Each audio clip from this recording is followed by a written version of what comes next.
All right, so last week sometime I had to go to a party and I didn't want to go to the shit. I had a lot to do. And so I did what I usually do in that situation, which is show up late, leave early, and I had even set a timer on my phone. So when the timer went off, I get the hell out. So anyway, I'm there doing the thing, having a coffee, not really enjoying myself. A couple women show up. So I noticed one of the women, well, frankly, because she had some big old titties, and I like big old titties, and the shit was like way out to here, so she had my attention, But then I noticed that the shit was all strategically redistributed, right? Like the clothes had all like tightened and this and that, and foot and shit, all that shit to do the right shit. So kind of got over that, learn how to do that. And then I noticed the fupa, which was an instant turn off. And I'm not going to explain exactly what fupa is. If you don't know, go look for it on Urban Dictionary. And there was so much fupa that it was clear that when she gets up in the morning, she has to decide whether it's an inside the pants or outside the pants kind of day. Like she looks at herself naked and wet in front of the mirror and she's like, okay, today I'm gonna wear the stretchy pants and I'm gonna tuck the fupa into the pants, right? Which is how you get that nasty mass that you just can't quite figure out what the fuck is going on. Or some days, I guess maybe she's feeling a little more dressy. She decides to wear like jeans and she lets the fupa, she can't tuck the fupa into the jeans, so she has to let the fupa hang over the jeans and then she wear like a sweatshirt or some shit like that. Anyway, so clearly I was not interested in the shit. So I'm there and I'm talking to people and I decide that it's time to go for a cigarette. So I get up and I have to walk by her to get out to have a cigarette. And so she kind of puts herself in my way and she's like, oh, you're tall.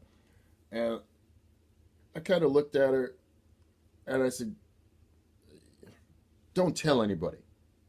Because I just, I didn't want to talk to the woman. Just no. Just no. So I go outside, I have my cigarette, I come back and I'm sitting at the table talking to people. She comes and she's sitting down right beside me. So I'm ignoring her. Whatever. She's talking about bullshit, this, that, third, whatever. I'm talking to a guy across the table. And so she hits me with the line. So what do you do? So what do you do? And I just wanted to play the shit off. So I just said, just a little of this, a little of that. And I immediately went right back to my conversation. So she said, oh, so you're an entrepreneur? And I went, no, just a little of this, a little of that. And I didn't want to say. Kept talking to my guy. So I don't know what the fuck I said or he said or some shit. But she said, so how old are you? And I just looked at her and I said, I'm not telling you that. And I went right back to the conversation. And she said, oh, so you want me to guess? And I went, no, I don't want you to guess. And I just went right back to the conversation. And at which point, of course, she got a little snippy and she was like, oh, you don't want me to guess? You want me to guess? And I guess she kind of got the message, whatever the fuck. Anyway, the alarm on my phone went off so I could excuse myself and go back to work. I said goodbye to everybody else at the table. I did not say goodbye to her. Now, what is the point of that story? The point of that story is this is a learned fucking skill. All right? Now, we've all seen him. He comes in different shapes and sizes. He shows up in different fucking places. Sometimes he shows up at the mall. Sometimes he's just out on the street. Wherever. Sometimes he might even be one of your neighbors. Who the fuck knows? But he's that guy that you look at and He's just with this woman, and he never walks beside her. He never looks happy to be with her. He's always walking like 4 or 5 paces behind her and looking around or looking at the ground like, please God, like, please make me invisible, strike me dead, do some shit. Don't let anybody see me with this woman. And sometimes he had kids by the woman and shit like that. And you ask yourself, how did this sad motherfucker right here get with that woman? And I'm going to break it down for you. It happened because the motherfucker did not have the ability to say no. All right? That's what happened. And somewhere in the chain of the relationship, he lost the fucking ability to say no. Which was why I treated this woman the way that I did. Now, you have to understand, when it comes to getting ass, women are like HR departments. All right? Number one, they don't usually fuck absolute, totally, 100% complete strangers. If they can't check your references, you probably ain't gonna get the gig. That's the first thing. And number two, they always like to do an interview. So it's incumbent upon you to recognize the interview. And the interview is questions like, what do you do? How old are you? Where do you work? What do you drive? Where do you live? What did you go to school? Even the woman stating, oh, you're tall. That was her way of saying that I fulfilled one of her prerequisites, right? Now, my point is simply this. If you don't want to be that sad motherfucker, you have to get this through your head. If you don't want the fucking interview job, then don't do the interview. Let me say it again.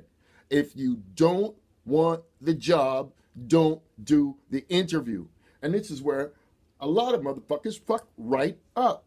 Because basically, here's what happens. All right? Because your mom tells you from the time you're a little boy, well, you have to be nice. Be nice to girls. You have to be nice to them. You have to do whatever they want. And that's how you wind up in a fucked up situation. Because I'm not saying you have to be mean about the shit, but if you ain't interested, you just ain't fucking interested. But a lot of guys don't have the ability to do that, and that's how you wind up being that sad motherfucker, man.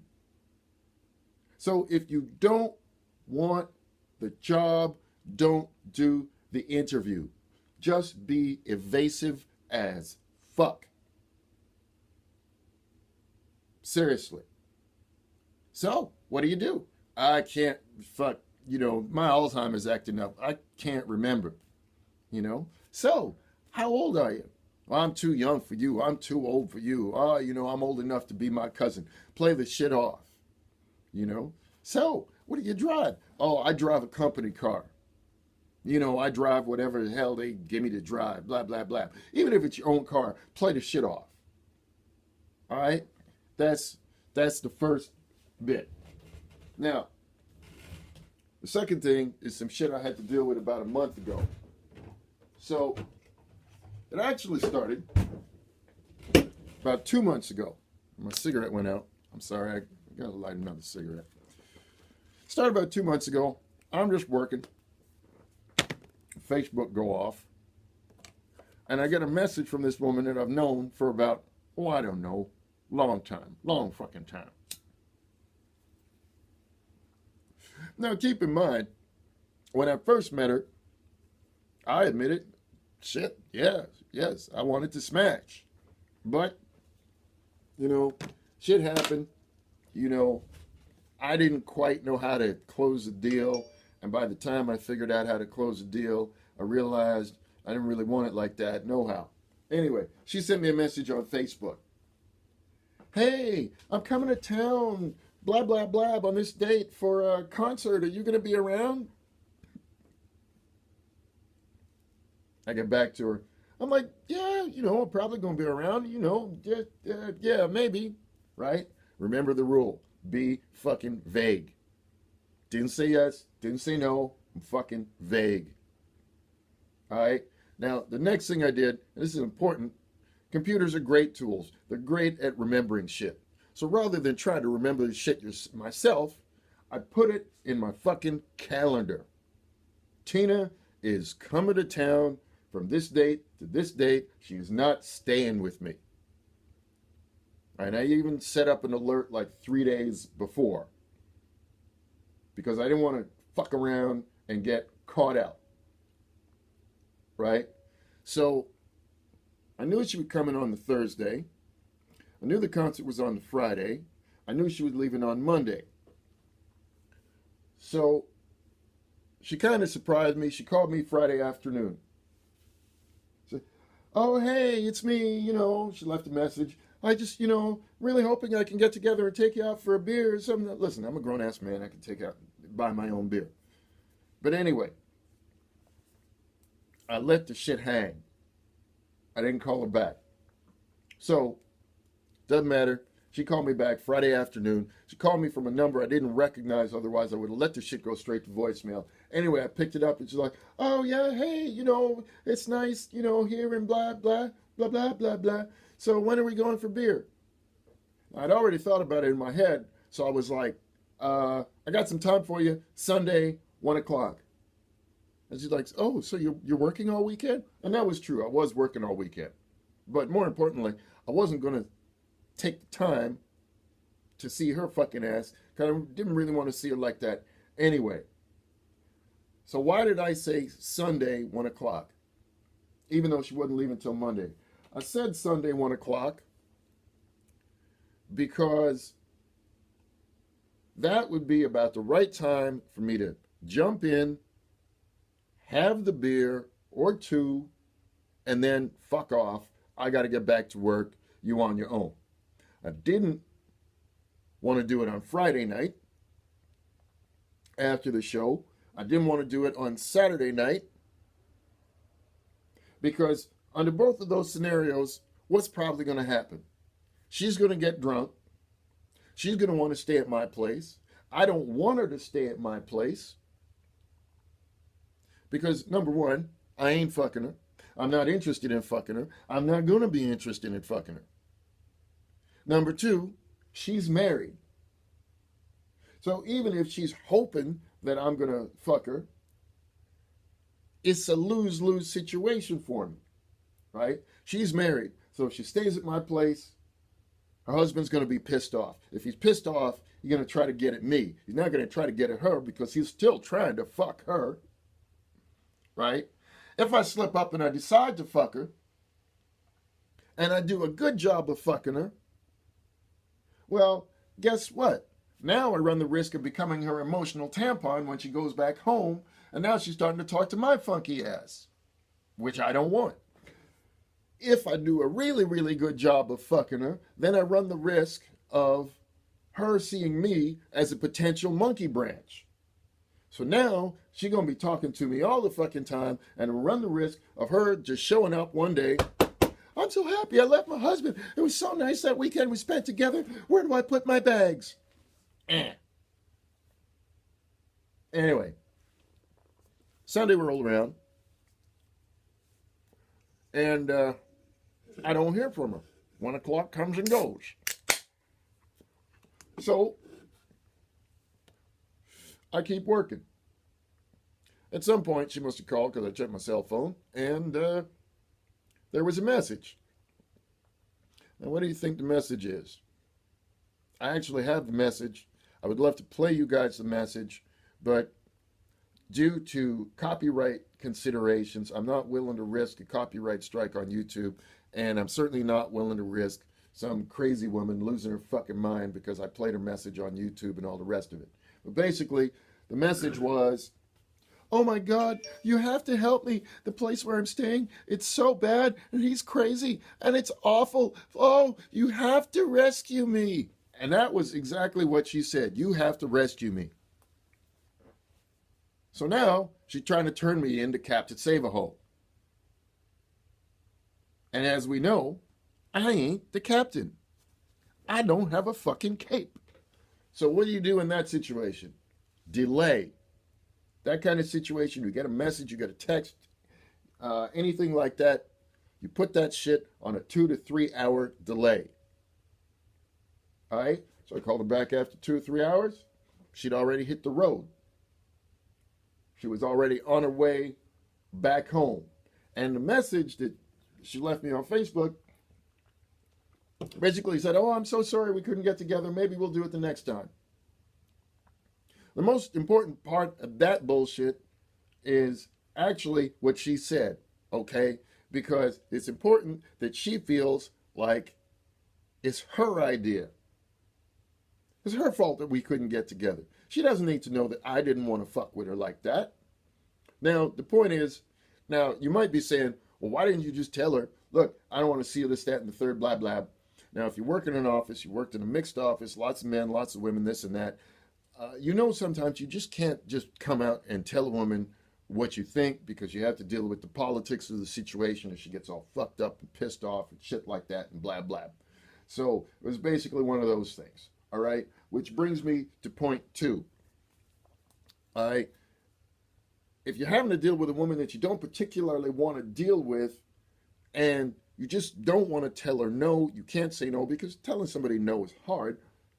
You don't say no, you just do no, right? Because the important consideration there to remember is that I know the temptation is to want to tell her no, and here's why.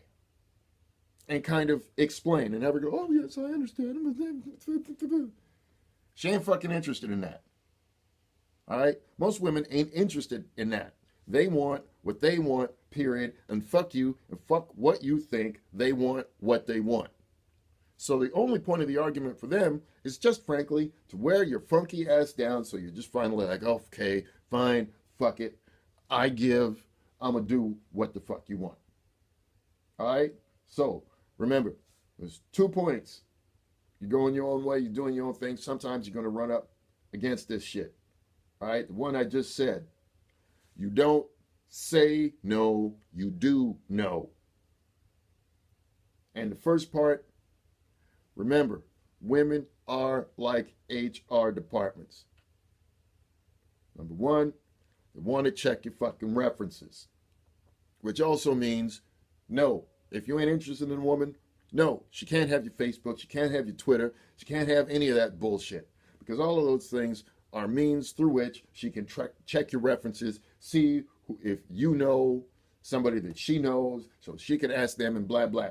So she doesn't get access to any of that bullshit. You just flat out tell her, I'm not on it, this, that, and the third, whatever, right? You don't give her a chance to check your references.